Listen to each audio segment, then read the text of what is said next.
stopping by my channel. My name is John. Today we're going to be going over what I think are the best settings for optimizing the DJI Mavic II Pro with a Hasselblad camera.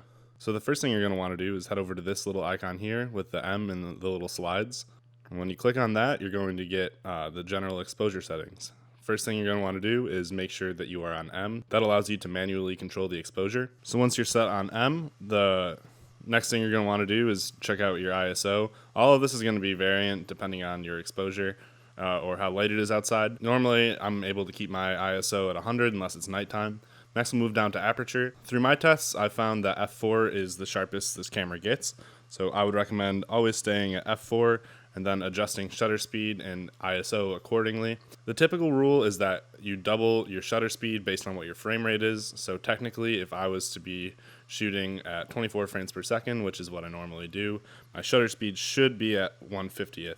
However, I've done a number of tests, and especially with aerial footage, it's pretty hard to tell if the shutter is obeying that rule, and a lot of the footage to me looks pretty much the same. I'll link a video on shutter speed tests in the description if you want to check it out for yourself. So now that we have the exposure adjusted, we're going to head over into the little camera icon. From my experience, I like to shoot at the 2.7K at 24 frames per second.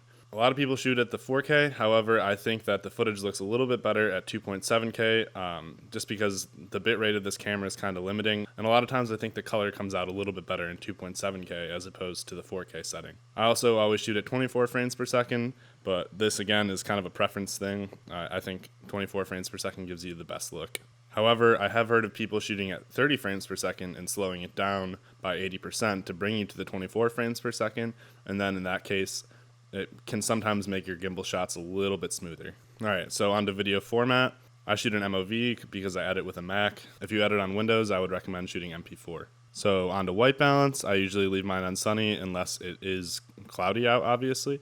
And sometimes if I'm having trouble with either sunny or cloudy, I can go into custom and change mine dependent on the outside lighting conditions. But normally I can stick with just cloudy or sunny. In terms of style, I do custom and I just do -1 on the sharpness. I personally like to add a little bit of sharpness in post rather than in camera, so I go down a little bit on the sharpness, but if you go too much, then the footage ends up kind of soft. Alright, so on to color. I normally shoot in D-Log M. This allows you to get the most dynamic range out of the camera. However, if you're shooting in nighttime conditions and maybe it's a little bit dark, you might want to switch to H-Log. D-Log can sometimes introduce a little bit more noise than H-Log when it's dark out. And if you're shooting at night, dynamic range to me is a little bit less important. So for the video coding, I have to shoot H.265. If you shoot H.264, you're unable to shoot the D-Log M. And that about wraps up how I try to maximize the camera on the DJI Mavic II. One other thing that I forgot to mention is that when you do shoot in D-Log M, you get some pretty crazy lens distortion. And the way to fix that is in Premiere Pro, you can go to the lens distortion effect and go down to -10, and that pretty much removes all of the distortion.